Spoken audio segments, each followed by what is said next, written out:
예, 오늘의 모닝 브리핑 시작하겠습니다. 일단 우리나라하고 이제 미국은 휴장이었고요. 유럽은 열렸는데 대부분 다 올라가는 이제 그런 모습을 보였습니다. 근데 유럽에서도 소프트웨어 관련된 종목군들에 대해서는 좀 경계감이 있었고, 반면에 이제 방산주 관련해서는 좀 주목도가 높을 만한 그런 뉴스들이 좀 있었습니다. 그리고 이제 미국 뉴스들 쭉 보니까 AI 관련된 분석, 이 뉴스가 되게 많이 나오더라고요. 뭐 한 10개 정도 쭉 뿌려지면 그중에 두세 개 정도는 반드시 AI 관련된 뉴스들이 포함될 정도로 최근에 어떤 주식시장의 변동성에 좀 관심을 많이 갖는 그런 모습을 보였고, 이 과정에서 이제 반도체 가격 되게 강하잖아요. 그래서 지금 램마게돈 시대가 열렸다. 뭐 이런 식의 어떤 내용들도 나오고 있습니다. 자, 유럽은 올랐습니다. 그러니까 미국은 휴장이었고 유럽 증시는 소폭이긴 하지만 이제 대부분 다 올랐거든요. 근데 이제 유럽 종목들도 보면 일부 소프트웨어 주식들은 이제 AI 우려 때문에 좀 하락하는 그런 모습을 보였고, 반면에 이제 방산주 쪽에 대해서는 좀 시장의 주목을 좀 받는 그런 모습이었습니다. 뭐 면엔 안보 회의에서 유럽 지도자들이 이제 국방비 이제 많이 늘려야 되는 필요성 이런 것들을 좀 강조했다라고 해서 관련된 종목을 주목해야 되나 뭐 이런 식의 어떤 분석이 있었고, 또 이제 지난 주말에 미국의 CPI가 예상보다 양호하게 나왔잖아요. 뭐 근원은 부합하게 나왔지만 헤드라인 같은 경우는 예상치보다 낮게 나왔죠. 그래서 물가가 좀 안정이 된다라면 차기 연준 의장으로 유력한 케빈 워시에게 안도감을 줄 거다. 이게 이제 계속해서 CPI가 내려가는 추세가 만들어지게 되면 추가 금리나 여력이 생길 수 있다. 이렇게 이제 보고, 이 부분도 아마 유럽 증시가 소폭이긴 하지만 오르는데 좀 영향을 준 것 같습니다. 그리고 이제 일정으로는 16일부터 이제 인도에서 AI 서밋이 열리고 있는데, 여기에 이제 젠슨 황, 샘 알트먼 이런 사람들이 참가하고 있거든요. 그래서 이 과정에서 여러 가지 어떤 메시지가 나오게 될 거고, 이게 이제 최근에 불거지고 있는 AI 관련된 긍부정적인 요인들 이런 것들을 좀 정리해주는 그런 메시지가 나올지, 이 부분도 시장에서는 이제 주목을 하고 있습니다.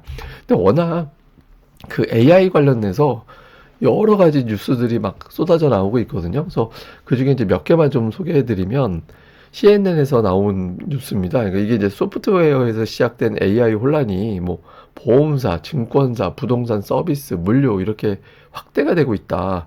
근데 여기에 대해서 이제 반론도 있습니다. 예를 들면 이제 UBS에서는 AI가 보험 중개인의 역할을 흔들지 못할 것 같아. 결국엔 저건 사람이 해야 된다. 그래서 관련된 종목에 대한 매도는 좀 과도하다. 그러니까 사람의 모든 역할을 대신할 수 없을 거라고 보고 있는 거고, 또 이제 에드워드 존스에서 나온 어떤 보고서를 보면 AI 공포는 가상의 시나리오다. 그러니까 저게 모든 사람의 역할, 그 회사의 역할을 대체할 거다라고 생각하는 건데, 그거는 지금 현실이 아니라 가상 아니냐. 그러니까 이제 좀 과도한 것 같다. 뭐 이런 식의 어떤 분석도 있고, 그러니까 반면에 이제 현실이 될 거다라고 보는 건 AI로 인해서 사람을, 그러니까 필요한 인원이 줄어들게 될 것이고, 이렇게 되면 사무실 공간도 반드시 줄어든다. 그러면 이제 넓은 공간은 공실이 될 것이고, 그 관련된 기업들은 매물이 나오는 거 당연한 거 아니냐. 그렇게 있고, 또 하나는 이제 약세, 그걸로 엮이면서 약세로 보이는 종목들이 늘어나게 되면 시장 자체를 흔들 가능성은 충분히 있다. 이게 없는 이야기 아니다. 이렇게 해서 팽팽하게 맞서거든요. 근데 여기 CNN에서 방점을 찍는 건 제가 보기에는 이제 좀 걱정되는 건 맞긴 한데, 좀 과도한 거 아닌가 그런 의견도 있다. 이런 이야기를 하고 싶었던 것 같아요. 그 다음에 또 이제 나온 야후 파이낸스에서 나온 뉴스를 보면, 그 이노베이터라는 곳에서는 그 AI로 인한 산업의 혼란은 확실히 위협적인 게 맞는 것 같다. 여러 가지 어떤 산업에 영향을 주는 게 맞기 때문에 투자자들이 걱정하는 거는 뭐 이해는 되는 것 같아. 그러니까 이런 어떤 주장들이 있고, 실제로 보면 이제 뭐 최근 들어서 금융주들, 일부 금융사들 많이 빠졌잖아요. 그러니까 기계가 자문을 하게 되면 사람들이 자문하는 거에 비해서 비용이 줄어들게 될 거다. 그리고 이제 뭐 물류량이라든가 이런 것들도 보면 사람을 더 많이 써야 이제 물류 유통 이런 것들을 좀 원활하게 정리를 할 텐데, 이걸 갖다 사람 증가 없이 화물량을 늘릴 수 있기 때문에 업계에 우려하는 거는 충분히 타당하다. 이렇게 보는 거예요. 근데 이제 반면에 반론도 여기서는 있습니다. 그러니까 이거는 그냥 일적인 변수로 봐야 되고, AI가 안 간다라고 했을 때 예를 들어서 시장 전체가 하락 종목이 많아졌느냐, 그건 아니다라는 거예요. 그러니까 상승 종목이 오히려 다양해졌다. 그렇기 때문에 이건 주식시장 랠리가 이어질 수 있다라는 자신감이다. 이렇게 보고 있고, 또 UBS에서는 이제 AI를 활용해서 비즈니스 모델을 확대하는 기업들이 있을 거고, 이런 기업들은 돈을 벌 거다. 근데 그런 기업들이 금융사에도 있고, 그리고 이제 뭐 예를 들면 헬스케어, 그러니까 의료계에도 의료 쪽에도 있기 때문에 이거는 오히려 긍정적인 효과를 봐야 되는데 너무 부정적인 거에만 집중하는 거 아닌가, 뭐 이렇게 또 반론도 있습니다. 그래서 AI 관련된 여러 가지 어떤 분석들이 좀 많이 나온 게 특징이었고요. 그다음에 제가 이제 재밌게 본 거는 이게 블룸버그 기사가 되게 긴 기사였거든요.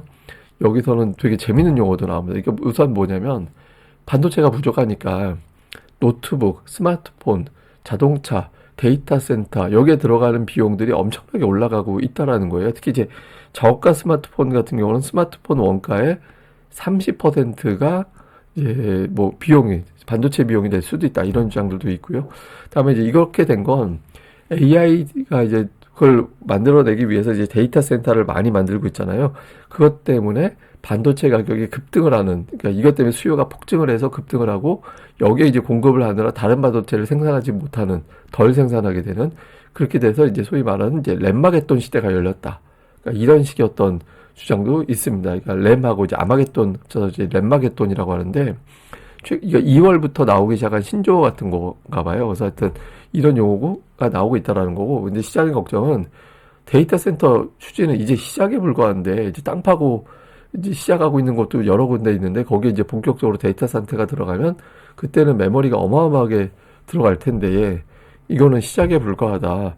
그래서 이제 번스타인의 분석에서는 삼성전자, SK하이닉스, 마이크론은 막대한 이익을 거두게 되지만 나머지는 엄청난 고통에 빠지게 된 그런 국면이다라는 거고, 이것 때문에 예를 들어서 소니는 플레이스테이션, 또 이제 닌텐도의 제품들 이런 것들이 출시가 좀 연기되는, 이 뭐 메모리 공급받기가 어려우니까 이제 연기가 되는 상황이 될 것 같다라는 거고, 또 저가 스마트폰은 원가가 워낙 비싸지기 때문에 마진이 되게 줄어들 것 같다. 그러니까 이런 어떤 주장들도 있습니다. 그리고 이제 트렌드포스에서는 이제 올해 HBM 수요가 70%나 증가할 거라서 이게 이제 만만치 않다 올해, 뭐 이런 주장들도 있습니다. 그래서 이게 기사가 되게 길거든요. 되게 긴데 그 중에 이제 일부 핵심적인 것만 이제 뽑아서 제가 이제 이제 설명을 해드린 거고, 또 이제 그 이면에는 이제 어떤 게 있냐면 이게 엔비디아가 차세대 칩을 계속해서 업그레이드해서 만들어내고 있잖아요. 근데 엔비디아 AI 칩당 탑재되는 메모리의 용량이 계속 올라갑니다. 그러니까 엔비디아가 새로운 어떤 AI 칩을 만들 때마다 거기에 들어가는 메모리 칩은 훨씬 더 많이 들어가야 돼요.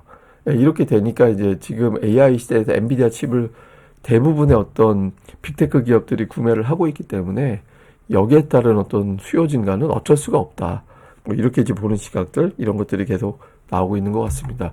이러다 보니까 이제 최근 들어서 주요 업종들 주가 추이를 이렇게 이제 비교해 놓고 보면 작년도까지는 그렇게 어마어마하게 차이가 있다 이렇게 보기는 애매했는데, 올해까지 누적으로 보면 소프트웨어 관련된 ETF의 주가는 별로 올라간 게 없어요.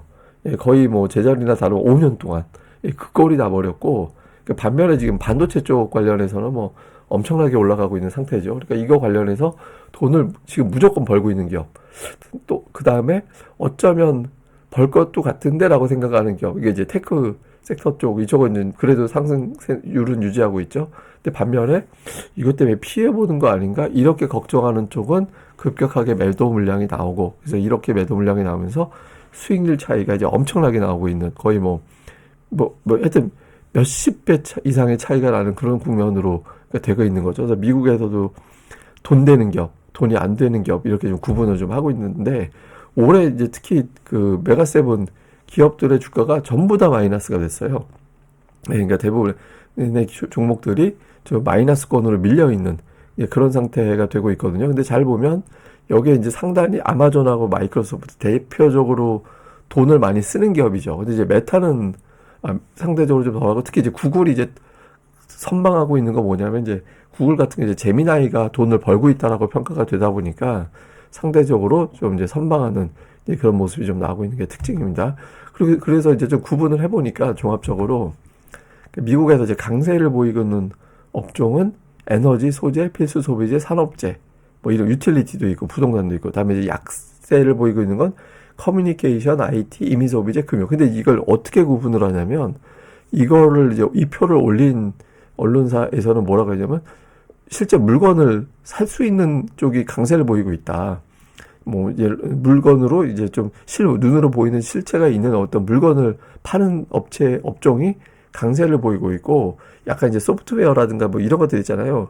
예를 들어서 임의 소비재, 저기에는 테슬라가 저기에 들어가 있어서 임의 소비재가 마이너스 난 거거든요. 근데 거기서 뭐 자율주행이다 뭐다 이런 거 하잖아요. 그래서 그거는 조금 물건으로 보기에는 좀 애매한 어떤 성장을 많이 벌지도 모르겠는데, 그러니까 성장이 뛰어나다 나중에 벌지도 모르겠는데, 이렇게 좀 가상으로 보여지는 거에 대해서는 좀 투자자들이 좀 걱정을 하고, 눈으로 보여지는 거에 대해서만 좀 집중하는 그런 모습이 나와서 올해 이제 업종별 수익률의 차이도 이렇게 되고 있다라는 건데, 이게 반론도 있어요. 그러니까 뭐냐면 예전에 이제 넷스케이프 시대, 그러니까 인터넷 혁명 시대 때 그 테크 기업들이 올라가다가 사이사이마다 한 번씩 쉬고 다시 올라가는데, 지금이 딱 그 사이클이라서 결국엔 다시 이제 테크들이 올라갈 거야.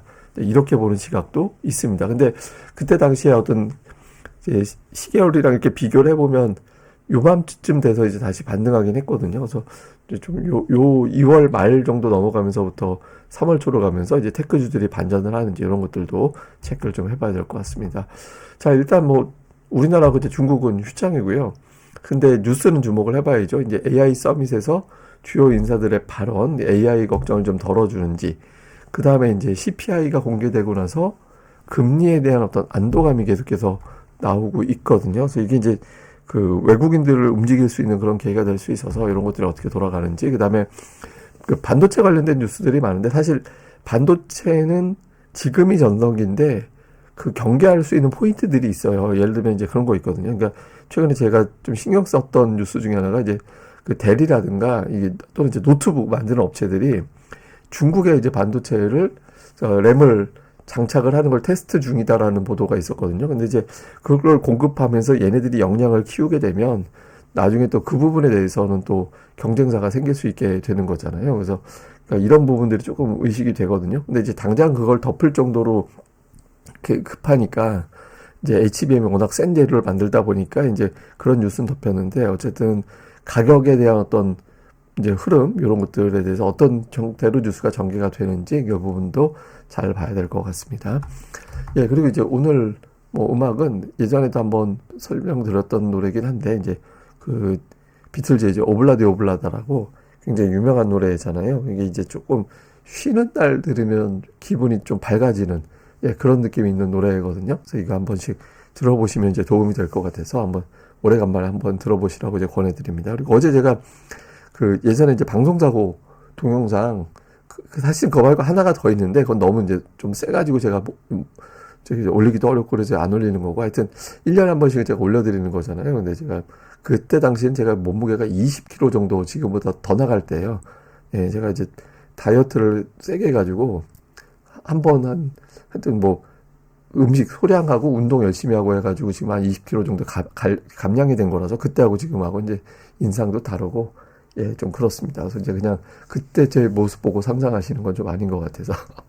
예, 그럼 또 저는 다음에 뵙겠습니다. 이 방송 구독하기와 좋아요까지 꼭 부탁드립니다. 예, 감사합니다.